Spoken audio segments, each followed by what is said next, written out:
ভারতের আমাদের ব্যাপারে ভারতের যে ভূমিকা, সে ভূমিকা হচ্ছে ওরা আমাদেরকে মেরে ফেলতে চায়, ওরা আমাদেরকে পানিতে মারবে, ওরা আমাদেরকে ভাতে মারবে, ওরা আমাদেরকে শেষ করে দেবে, স্বাধীনতাকে বিপন্ন করে দেবে। এজন্য আজ এই বিশাল জনসমুদ্রের কাছে প্রশ্ন করি, যদি প্রয়োজন হয় আমাদের চির দুশ্মন ভারতের বিরুদ্ধে যদি লড়াইয়ের প্রয়োজন হয়, তোমরা সবাই প্রস্তুত থাকবে?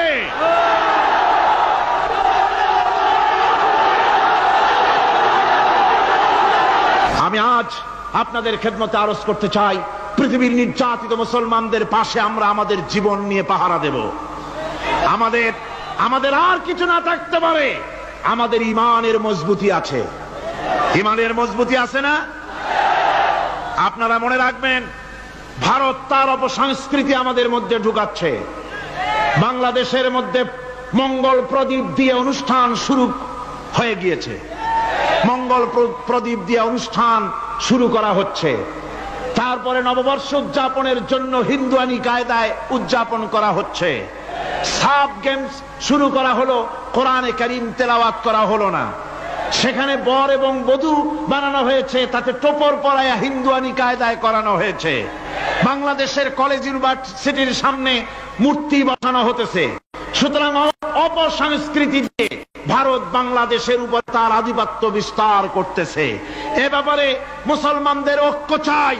ভারতের আমাদের ব্যাপারে ভারতের যে ভূমিকা, সে ভূমিকা হচ্ছে ওরা আমাদেরকে মেরে ফেলতে চায়, ওরা আমাদেরকে পানিতে মারবে, ওরা আমাদেরকে ভাতে মারবে, ওরা আমাদেরকে শেষ করে দেবে, স্বাধীনতাকে বিপন্ন করে দেবে। এজন্য আজ এই বিশাল জনসমুদ্রের কাছে প্রশ্ন করি, যদি প্রয়োজন হয় আমাদের চির দুশ্মন ভারতের বিরুদ্ধে যদি লড়াইয়ের প্রয়োজন হয়, তোমরা সবাই প্রস্তুত থাকবে?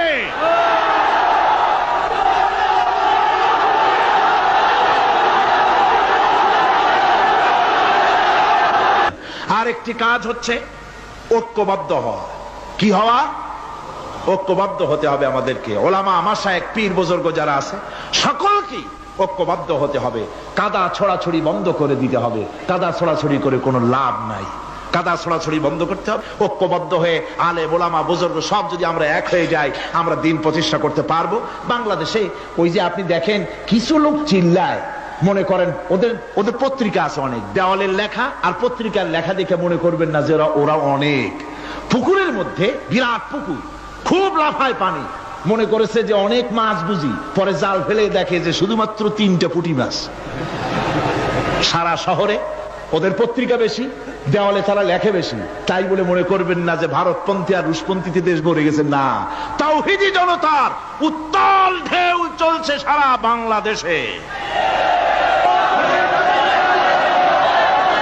আলহামদুলিল্লাহ, আল্লাহ রাব্বুল আলামিন আমাদের এসব কথা মেনে চলার তৌফিক দিন। জোরে বলেন আমিন। আর এসব কাজ করার জন্য আমি যুবকদেরকে ডাকবো।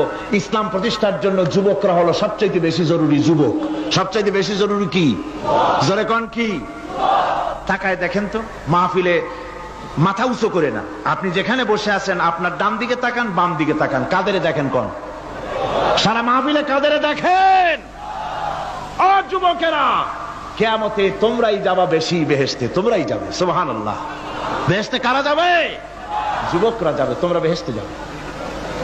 আমি আমার কলেজের ছাত্র, ইউনিভার্সিটির ছাত্র, সমস্ত ছাত্র যুবকদেরকে বলতে চাই, যুবকেরা শুনে নাও, তোমাদের নেতারা ঢাকা থেকে যখন তোমাদের কাছে আসে, যে পার্টি তুমি করো না কেন, তোমাকে টাকা দেয়, অস্ত্র দেয়, নারী দেয়, মদ দেয়, পরের মিটিং ভাঙতে বলে, মিছিল ভাঙতে বলে।